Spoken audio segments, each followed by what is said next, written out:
As my time approaches, Willie is solicitous for my health and comes to Eltham more frequently than I would allow.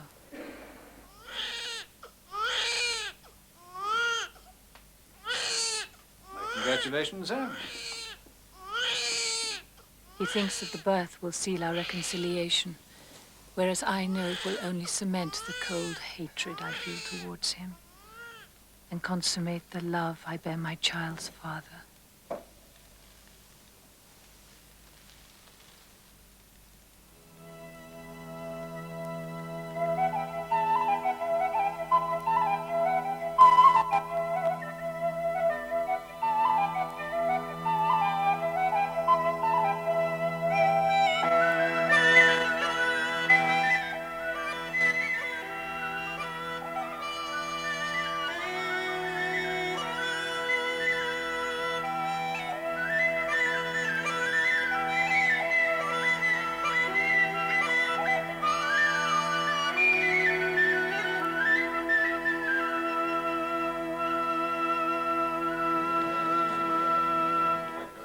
Other business? The O'Shea letter, Prime Minister. What?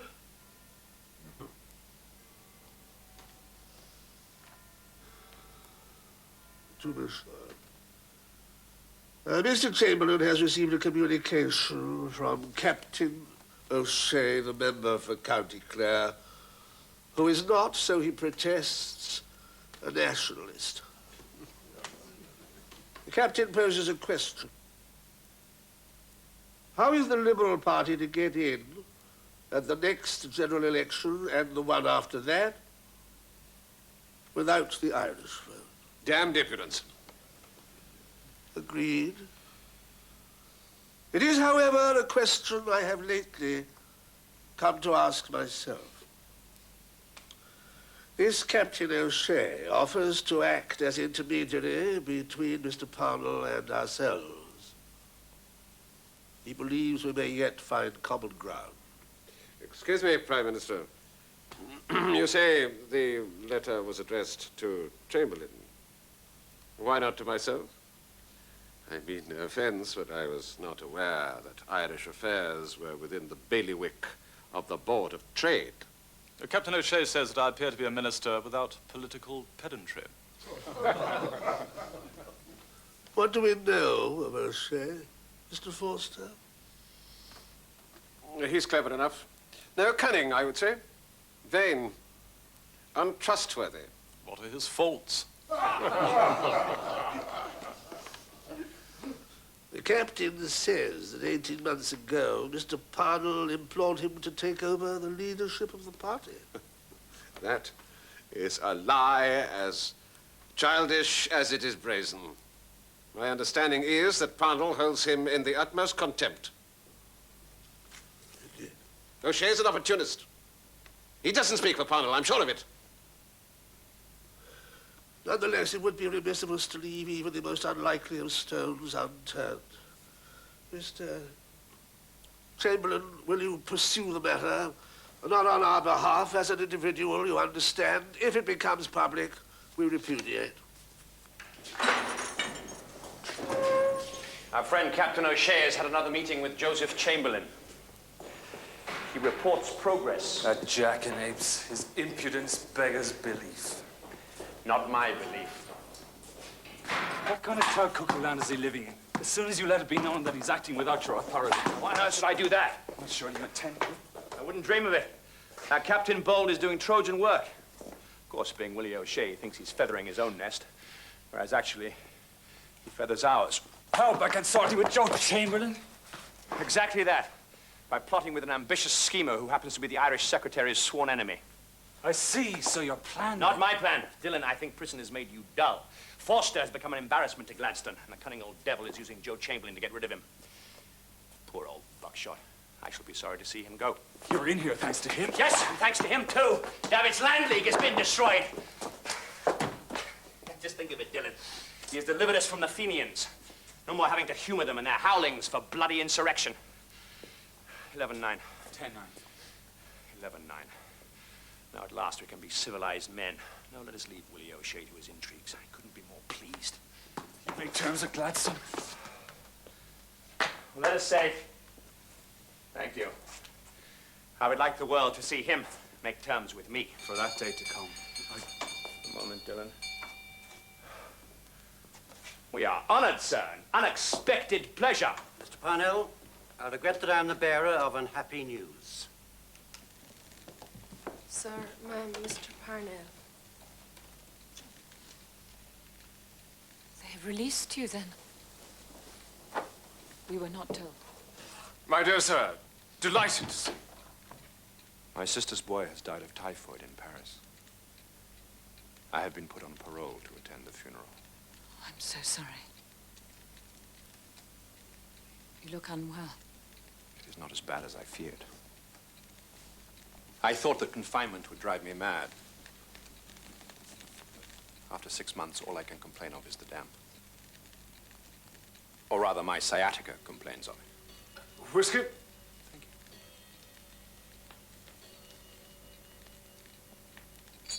They locked the cell door at 6 every evening. That was the worst part. But I did not want for visitors.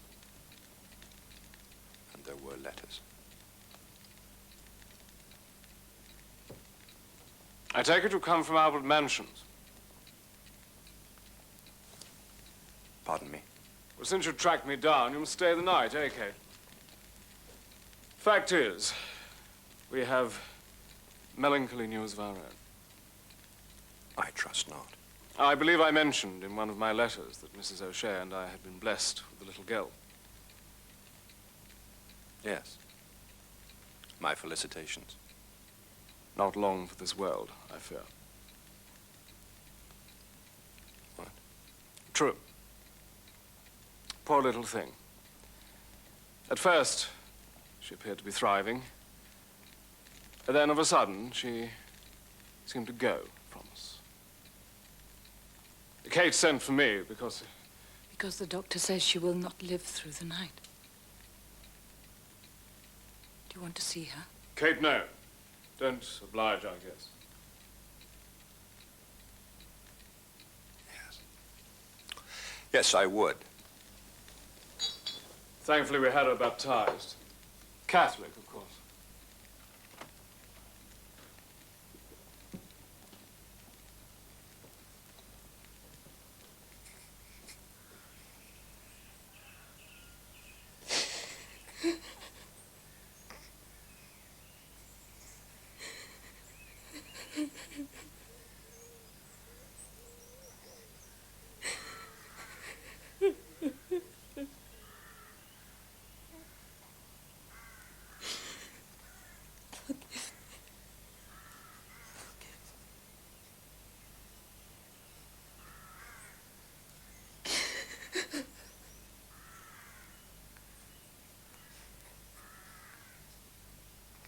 If the government announce a satisfactory plan of dealing with arrears, Mr. Parnell will advise tenants to pay rent and will denounce outrages and all resistance to law, including the boycott. Other matters may be adjusted. The arrears are our sticking point. The original is not to leave your hands. I'll not give an inch. Joe Chamberlain knows he's not dealing with a milksop. I have to be direct with you. If my conditions are departed from in the minutest, then I will disavow both the agreement and yourself. You can trust me. With the help of this, you'll be winkled out of Kilmainham in no time. My release is secondary. I'll see to it. By the by, there is, a personal matter. Personal. Between us. Perhaps I oughtn't to mention it. That little difference of opinion we had. What opinion was that? Well, I mean that nonsense of me sending you the challenge. Didn't stop to think. Felt a complete arse. So I hope that's all, water under the bridge. I mean, you've entrusted me with this matter, fate of nations and so forth, and as far as this house is concerned, Whether I'm here or in town, please feel free.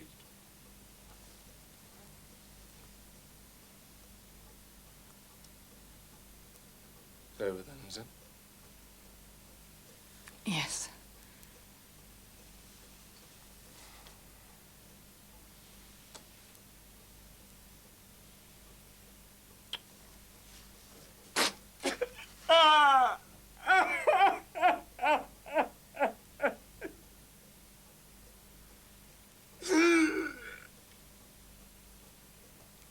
Extremely sorry.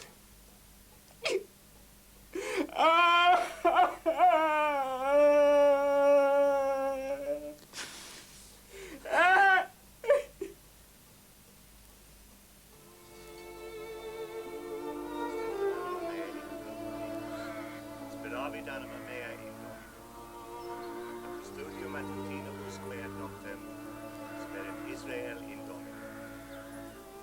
Quia apud Domino misericordia et copiosa apud eum redemptio.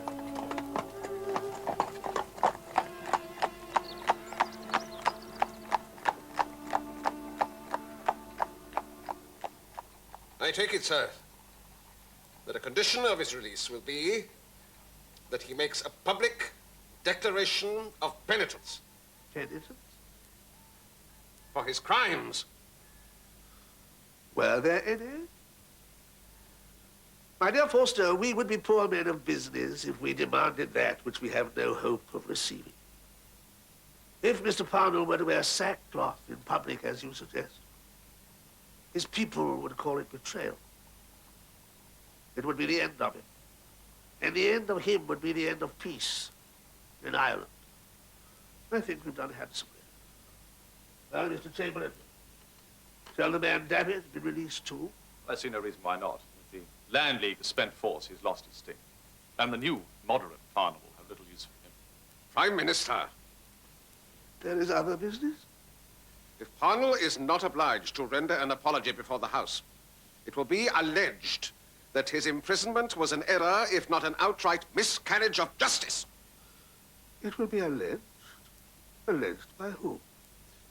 Sir, the decision to imprison him was taken, you will recall, in a session of full cabinet. My dear Forster, I need no reminding. And Mr. Parnell was arrested on a warrant applied for by your good self as Irish Secretary.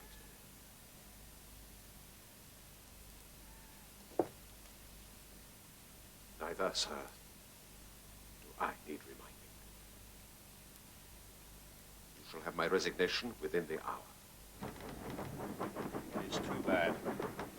I win a promise that 100,000 Irish tenants will not be done for arrears of rent. I introduce land legislation.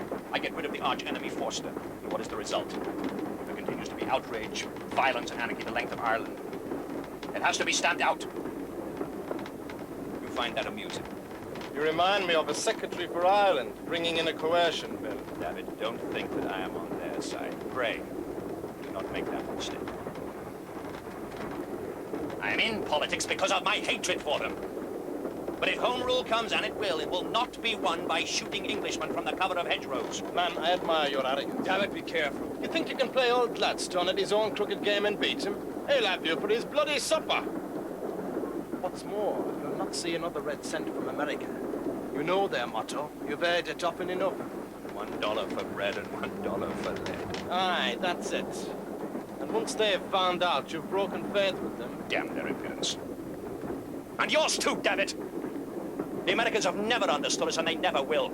Even those who are as Irish as Paddy's pig. All they care to see is shamrocks and hearts and greed. To them, murder is clean and easy and 3,000 miles away.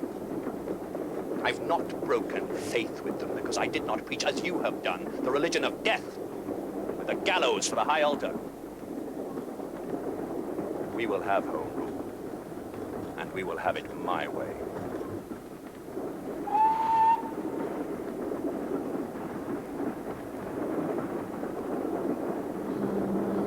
Blind, bloody arrogance.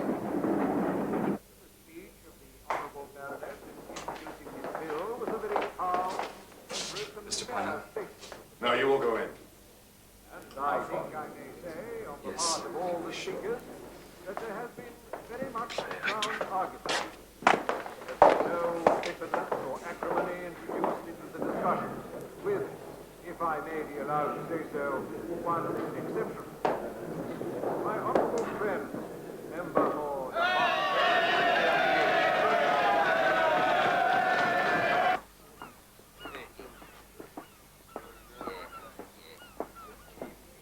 Harrison. Oh, what's that?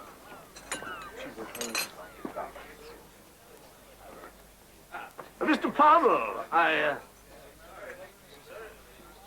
I congratulate you on the warmth of your reception. Your star seems to be at its zenith. Not quite yet, sir. I hope. You alarmed me. Are you acquainted with Lord Frederick Cavendish? Mr. Forster's successor. How do you do? Sure that we shall have dealings. I shall tread carefully. The saying is that you are far too clever even to be Secretary for Ireland. My real cleverness was in marrying Mr. Gladstone's niece. Nonsense. We expect great things. When do you go to Ireland? This very evening. Then I wish you a pleasant journey. Good day.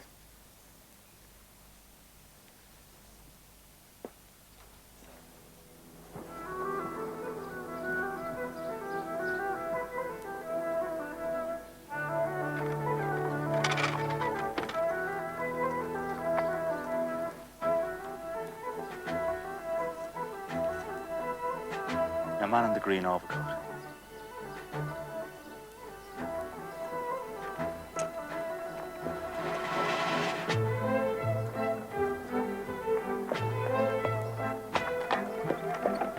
Mr. Berg! Driver, stop!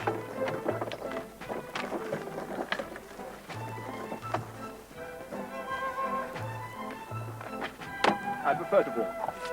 Your Lordship, my dear fellow, well met. Do you go to the lodge? Shall we walk together? I'll be honoured, sir.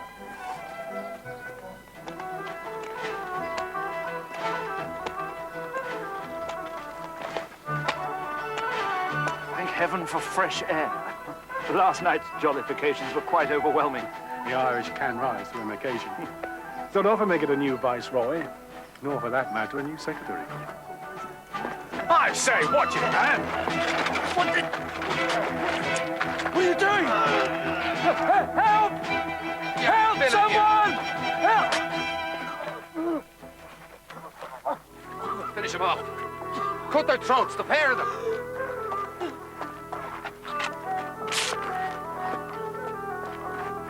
Come on!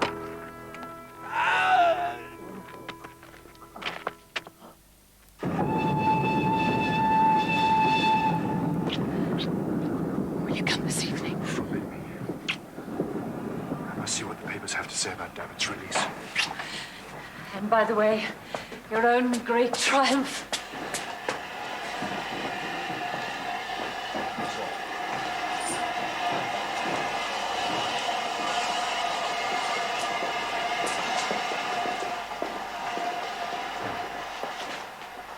Charlie, what is it? They have done for Cavendish.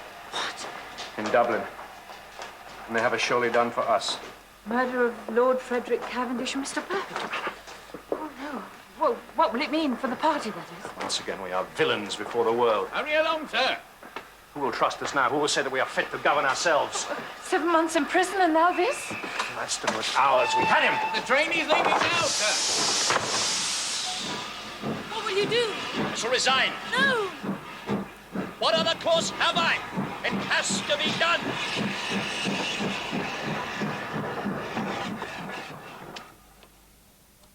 We feel that no act that has been perpetrated in our country in the exacting struggle of the last 50 years has so stained Ireland as the cowardly and unprovoked assassination of a friendly stranger. And that until the murderers of Cavendish and Burke are brought to justice, that stain will... Excuse me. Don't mind me. Get on with it. That stain will sully our country's name. Sully? That's good. We wish to state our conviction that this crime has been committed by men who absolutely detest the cause we espouse, and who have devised this foul murder as a blow aimed directly at our cause. Will do. Make copies for the press. Yes, sir. Something ails you, Healy. Yes, sir. And with respect, sir, fine words are what ails me. Talk is cheap, no matter who is doing the speaking of it, even yourself. The way I see it, when they murdered Cavendish and Burke, they put Irish freedom to sleep too, maybe for a generation. Healy, you've gone too far. I think all Irish members should resign. Not a voice. What would that do? Mr. Biggar. Oh, my God. Well? Mr. Parnell, if you're inviting the rank and file to put an order in, it must be the end of the world. I am not asking for an oar, Mr. Biggar, but an opinion. You may have it then. I say young Healy is wrong. It won't take 50 years. No near it. But I say, what if it does? Let us abide. Let us watch and wait. Hear, hear. Thank you. And what I say is... Sexton, I asked for one opinion. It has been given. I sent a message to Mr. Gladstone this morning. I entrusted it to Captain O'Shea. Oh, you can be sure. I said that rather than endanger the policies we have agreed upon, I was prepared to resign my seat. What? The Prime Minister declined my offer. He furthermore... The PM informed me that his duty did not permit him to entertain Mr. Parnell's proposal, but that he was deeply sensible of the honourable motive by which it was prompted.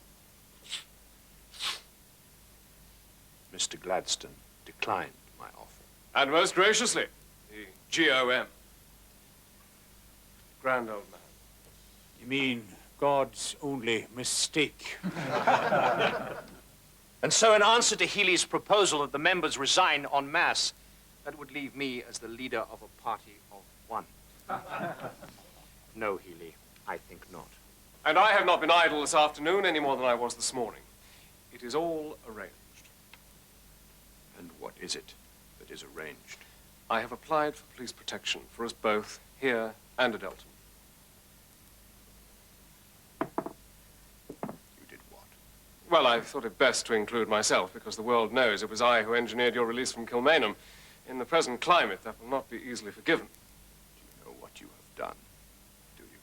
My dear sir, if I have done wrong in ensuring... Thanks to you, we are now tied in with the Dublin murders. Never. And you have left me open to the inference that since I seem to feel myself in need of protection, there exists on my part a consciousness of guilt. What do you mean? Furthermore, by inviting the police to act as our nursery maids, you have given them their dearest wish, the opportunity to spy on us in broad daylight. Come, sir, it's a black day for us. You're simply out of temper. You exaggerate. You damn fool!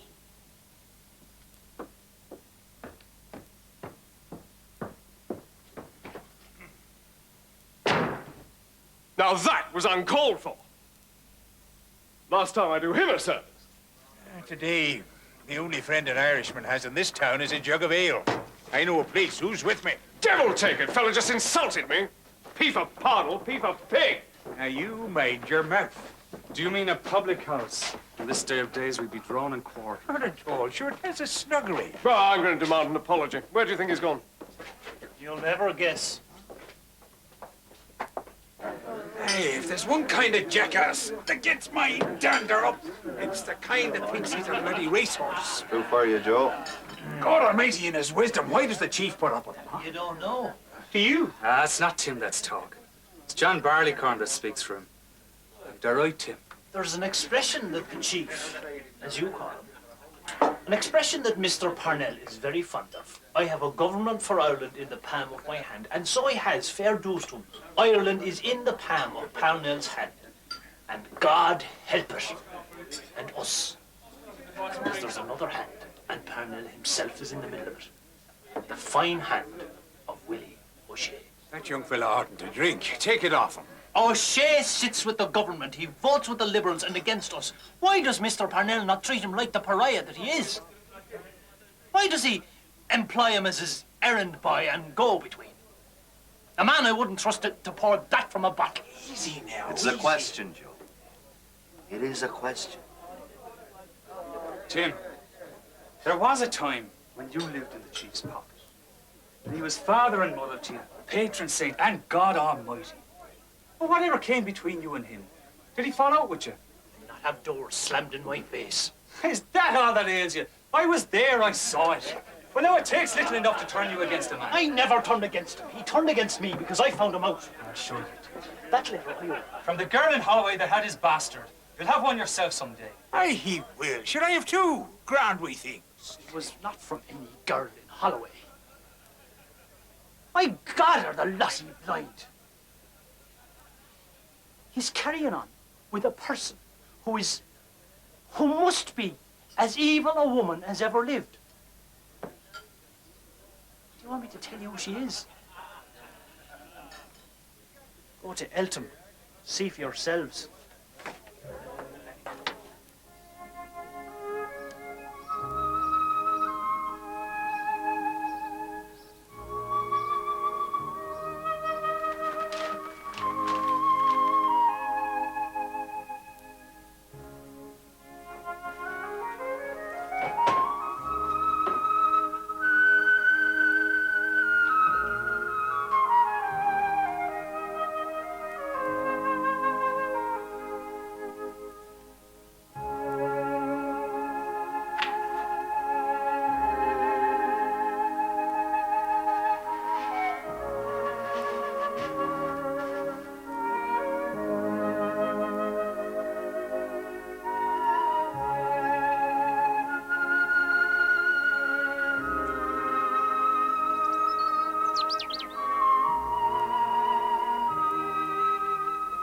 I'll see to the fire. Yes, ma'am. Good night. Thank you, Eileen. God bless you, sir. Good night.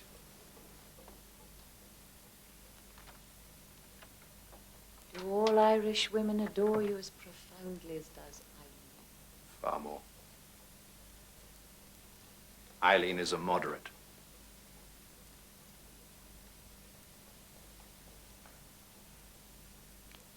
Be patient. You know she has a medallion with your likeness on it. She showed it to me. She was wearing it around her neck. I hope you told her not to. After a fashion. I said she should wear it under her bodice. You really are the most vain creature.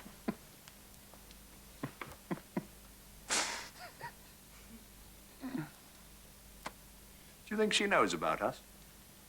I think perhaps she chooses not to. As does your husband. Oh, that isn't true. Boise's no idea. Boise? I'm sure of it. It slipped out. It's a name I called him long ago. It suits him. And what was his name for you? How do you know he had one? I know it as surely as mine for you is Queenie. Come, out with it. I tell you, I'll have it. Dick. What? You called me Dick.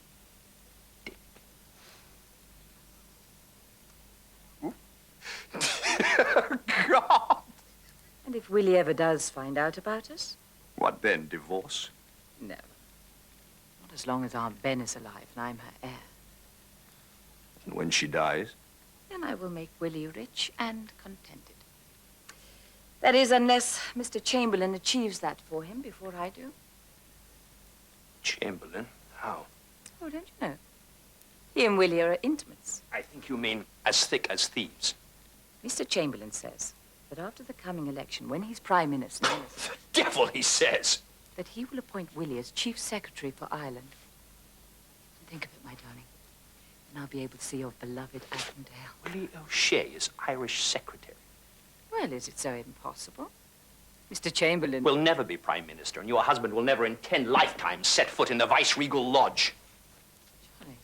Pussfoot Joe and Captain Willie, what a pair they are. Your husband assures Chamberlain that he speaks for me. Swears to him that I will agree to this or compromise on that. When I disown these false promises, he accuses me of betrayal. At once I'm a blackguard, faithless, and without honor.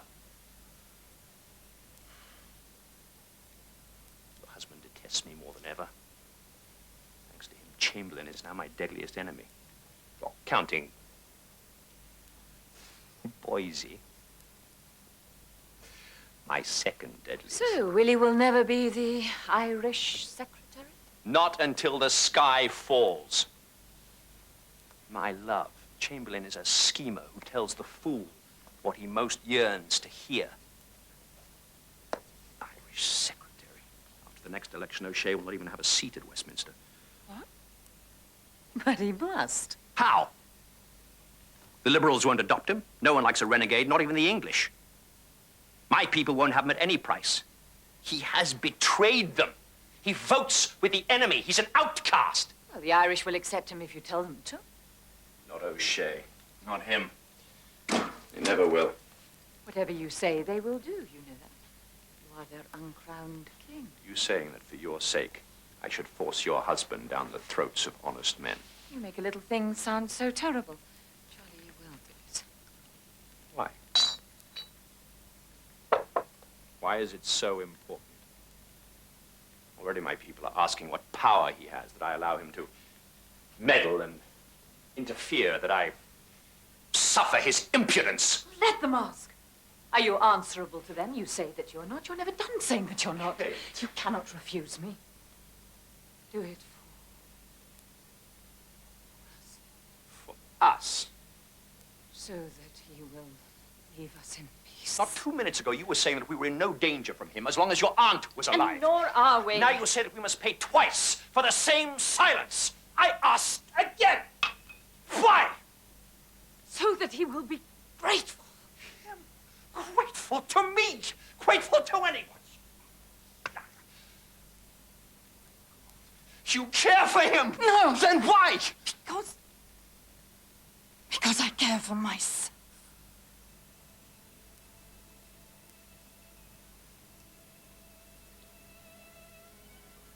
You know what I am to you. You know. And what is between us must be hidden.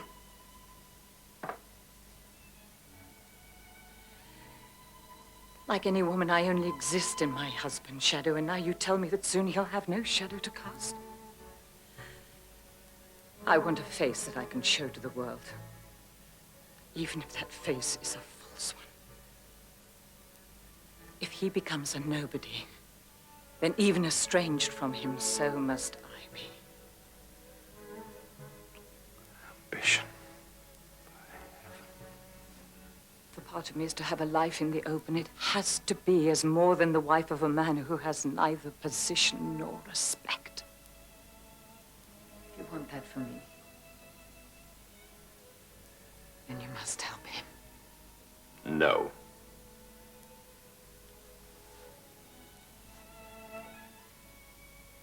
But then how can I not help you?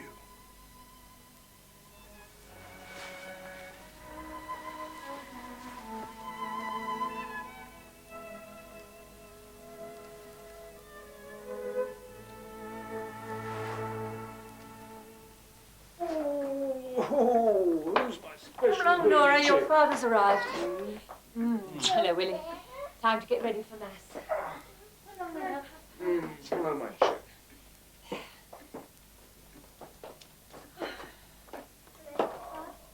Hello, my special chick. Shall we go for a stroll?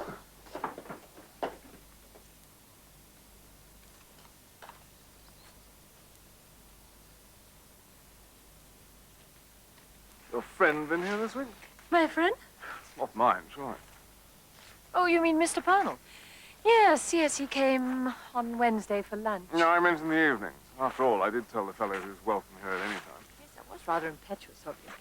Luckily, Mr. Parnell has some sense of propriety. And then, he's not been here at night time. Yes, certainly not.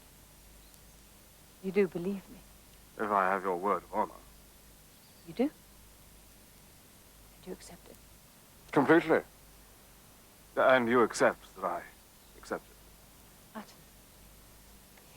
At luncheon, Mr. Parnell mentioned that he was going to Ireland. Ah, but did he say why? His family estate has gone to the dogs and he hasn't a bean. So they've passed the hat around. Say? Every damn bog peasant and village idiot in Ireland. Instead of putting their money on the church collection plates, they've given it to Parnell.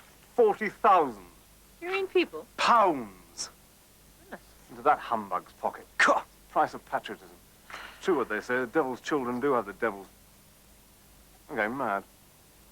What's the matter, Willie? Where's our lily pond? That's a cricket pitch. Oh, yes. Mr. Parnell's devoted to cricket.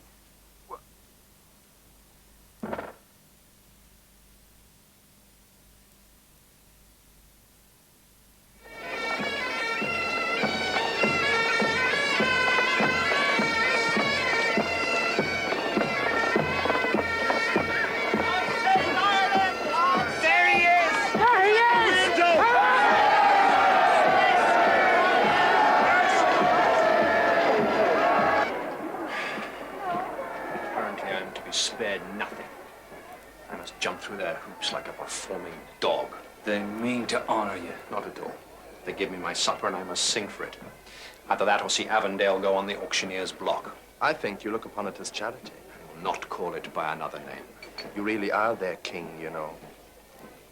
Although I, for one, wish to God you were not. Mind, for a monarch, you're a singular distinction. They love you not for anything useful you've accomplished, but because you've made their enemies hate you. Mr. Parnell, the Lord Mayor has just arrived. It's time. Time for the presentation.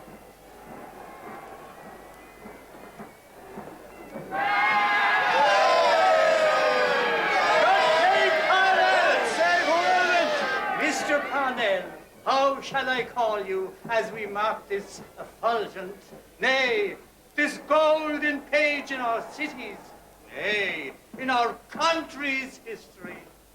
Unthroned King of Ireland. I believe you have got a check for me. What? Indeed, yes. The man in Is it whom payable order... to order and crossed? And crossed. I perceive that it is. I am obliged to you.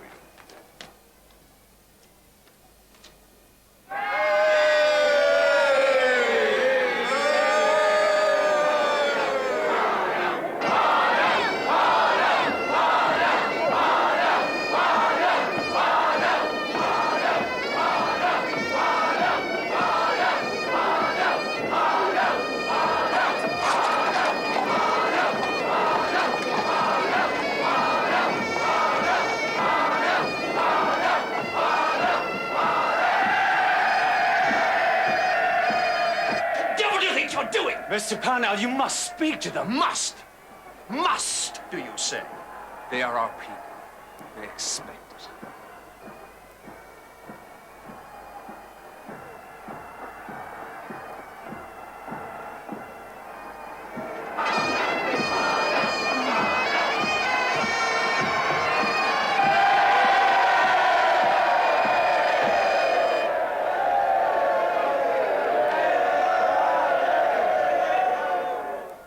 I have not the power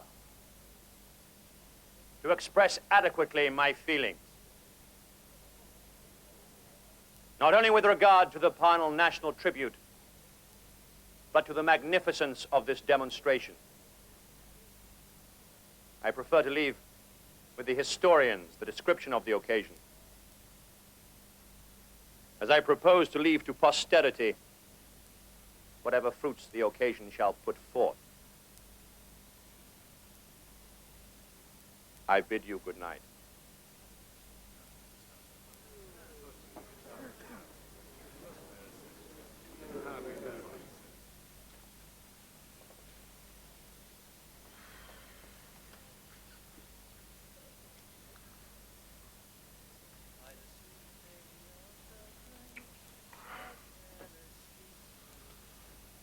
I sat myself down by the timbers of day, behind on the beach.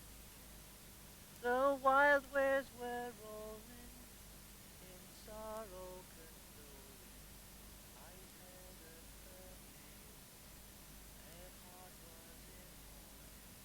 That once shone so glorious, I stood in amazement to hear her sad wail. Her heartstrings burst out in wild accents uproarious, saying, where is my blackbird of sweet Avondale? Damn it, man. The song is about you. Have you no heart? It was heart, David. Heart in the singing of maudlin songs that kept us in the gutter for 700 years. Ask me to shed tears, and you ask me to be no stronger than they are.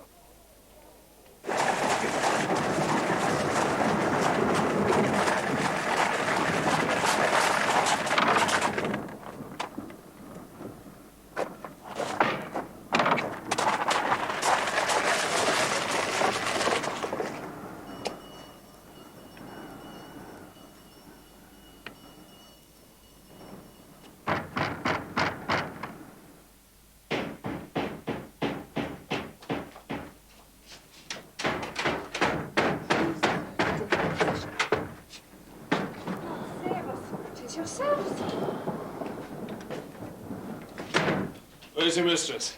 Well, she's in bed, sir. I'll tell her you're here, sir.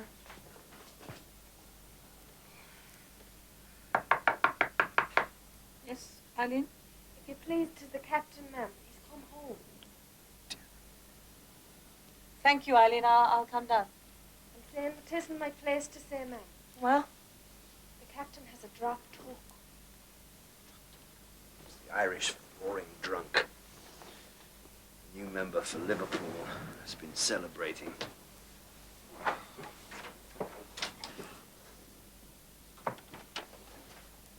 You can go to bed now, Eileen. Thank you, ma'am. Oh, isn't this a trifle late, Willie, even for you? 55 votes. Not as narrow as that. Still, to win is the main thing. Well done, Willie. I was defeated. Are you deaf? The Conservative candidate won by 55 votes. I demanded a recount, no bloody use. A safe seat, I was assured. You were assured? Did you not have Lord Grosvenor's word for it? My God, 55 votes. I can't believe it. Well, you'd better! I'm done for. What's to become of us now? Our chicks. Willie, if you mean the children, then say so. It's ruin. Ruin! Spare me your play acting. It's nothing of the kind. My dear, like a good many others in this election, you are no longer a member of Parliament. Now you and I must make the best of it. Think I begin to see.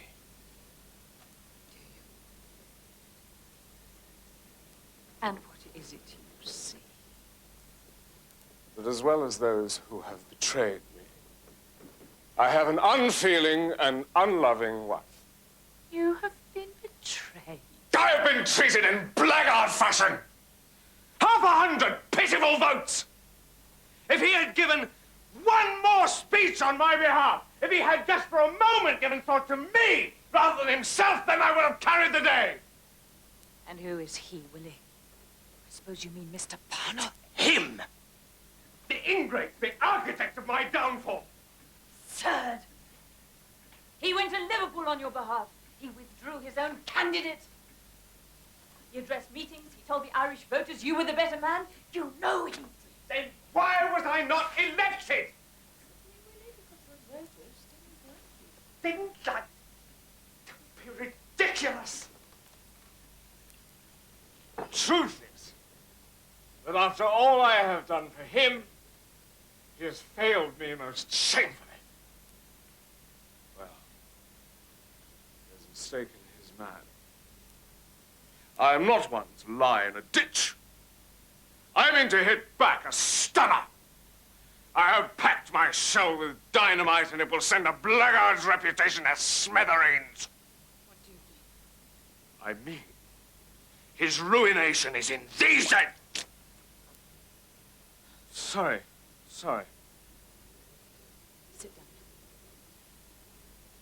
little goods. No more foolishness.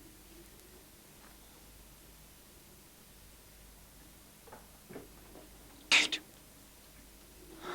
He lost, and now he's threatening. I heard. We must get away from here, back to London. Are you insane? There's a storm outside. It'll be the end of you. No, listen to me. Go to the kitchen. Wait there. Then come round to the front. Say that you've just heard the results and that you're here to commiserate. Kate! Kate, where are you? I'm just talking to Eileen. You must do mean things. So, from the beginning, and it'll be so again. Go now.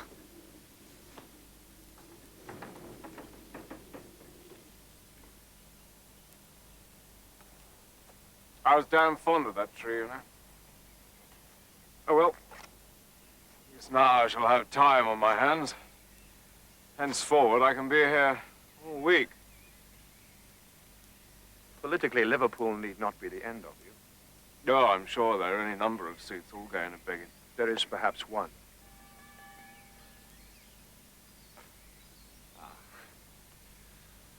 Luncheon.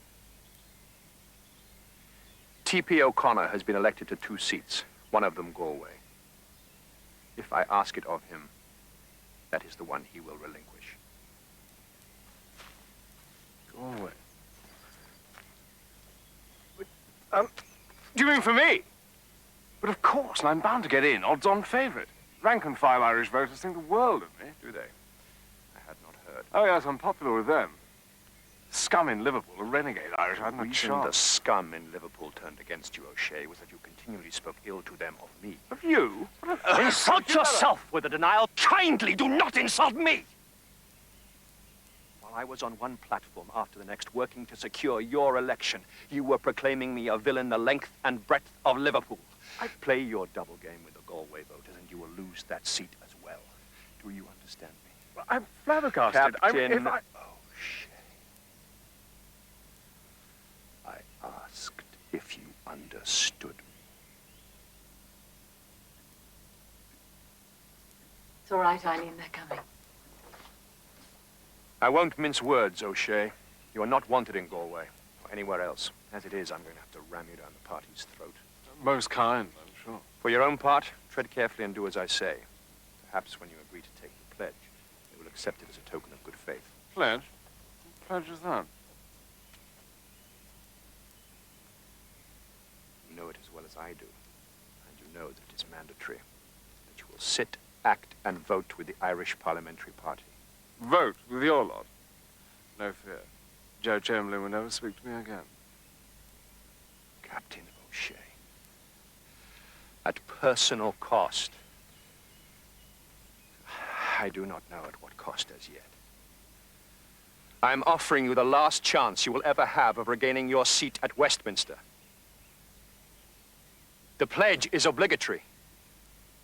I cannot work miracles. Refuse to take it and my people will reject you out of hand. I don't really believe that, do you? In any case, chap has his principles.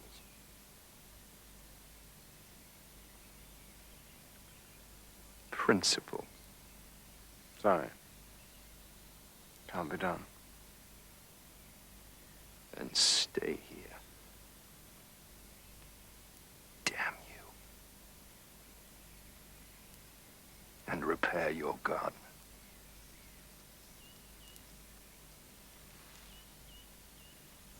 Mrs. O'Shea, I find that I cannot, after all, stay to luncheon. You are kindness itself, but I had forgotten some business in town. I trust you will forgive me.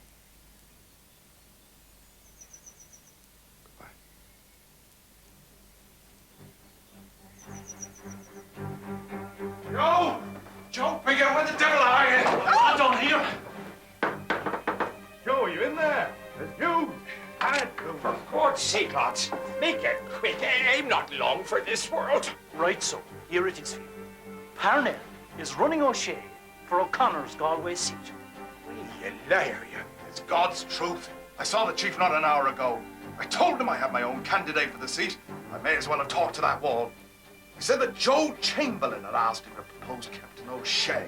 Chamberlain? Is that what she's calling herself? What about the pledge?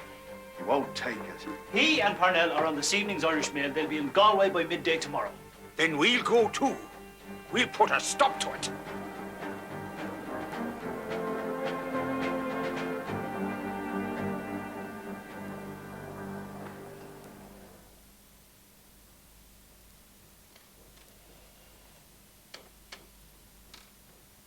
On my arrival in Galway, I received a telegraph message over the name of Mr. Joseph Biggar. Mr. Timothy Healy. What am I to infer from that? So you can infer that your shameless association with...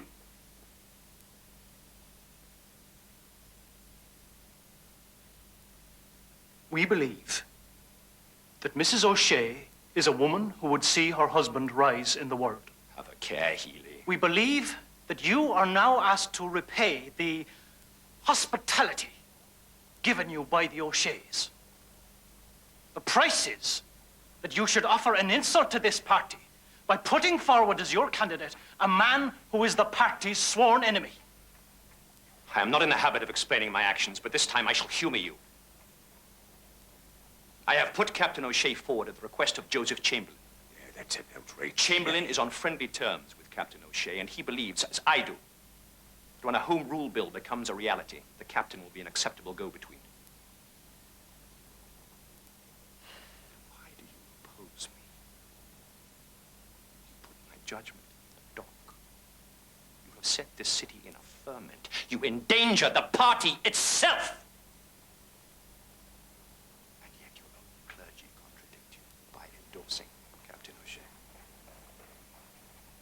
No, my dear sir, the question we would ask is of a more delicate nature. And this is most distressing. The reason the Archbishop and I intrude on your valuable time has to do with a certain pernicious rumor. What to do with me? You will understand that since it has come to our ears, we are in duty bound to lay it to rest. The person who has been making this allegation is a colleague of yours, Mr. Biggar.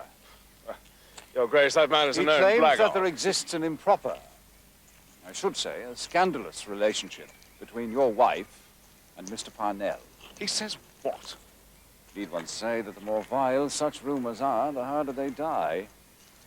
We are informed that this allegation is already the occasion for ribald gossip around the city. But how dare he? I'll sue him. That is a matter for your good self. However, if there were only an iota of truth in the charge, then the hierarchy would be compelled to direct their flock not to accept you as a candidate for Galway. To do otherwise would be to condone what is a grave sin and an offense to God. His lordship and I are of a mind that you should be given the opportunity to deny the allegation, or, unhappily, to confirm it. I see. What do you mean now? Your lordship's on my knees, I swear to you. I swear, there is nothing between my wife and Mr. Parnell. Nothing. The grass is wet, Captain O'Shea.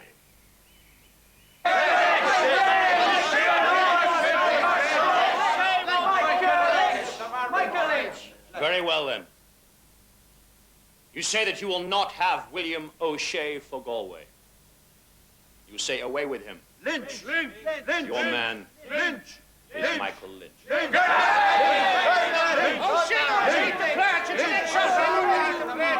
And am I still to promise you a government for Ireland?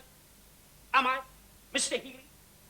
Mr. Biggar, tell me, either of you, what I may promise them?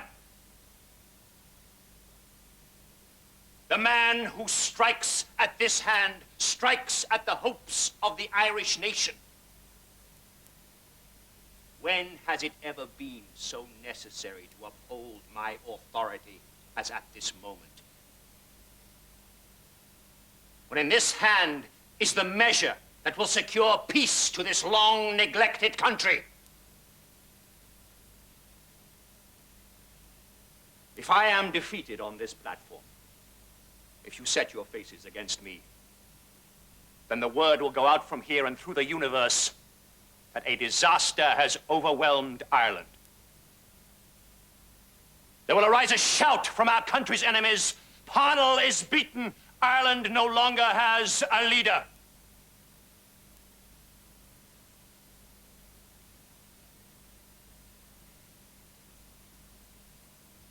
Is that what you want?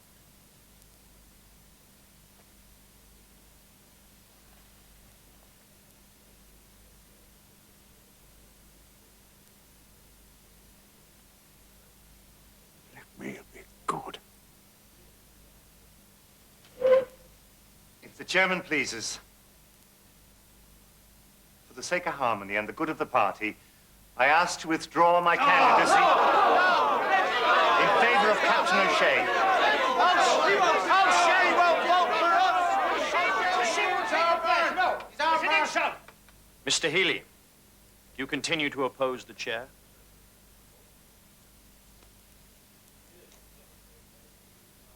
I beg to withdraw my opposition to Captain O'Shea as candidate. I know it is a bitter cup for you. God will bear witness that it is a bitter cup for me as well. Even so, let it be drunk to the full for the unity of the party we love. Mr. Biggar. Mr. Chairman, sir, I do not agree with you. Oh, you will carry the day, but I'll say this to you. You have drawn upon the reserves of this party's loyalty and of our affection. Be warned, sir, if you attempt to draw on those funds again, you will find your account is empty. Had my say.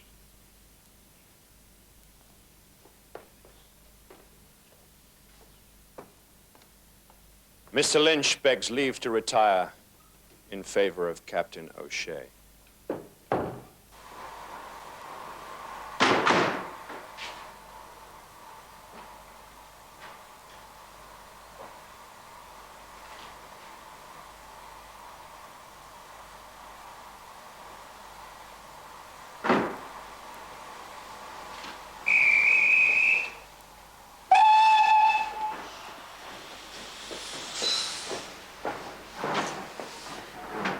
You did it.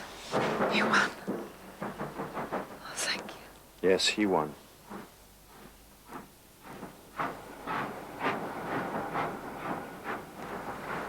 No one else did.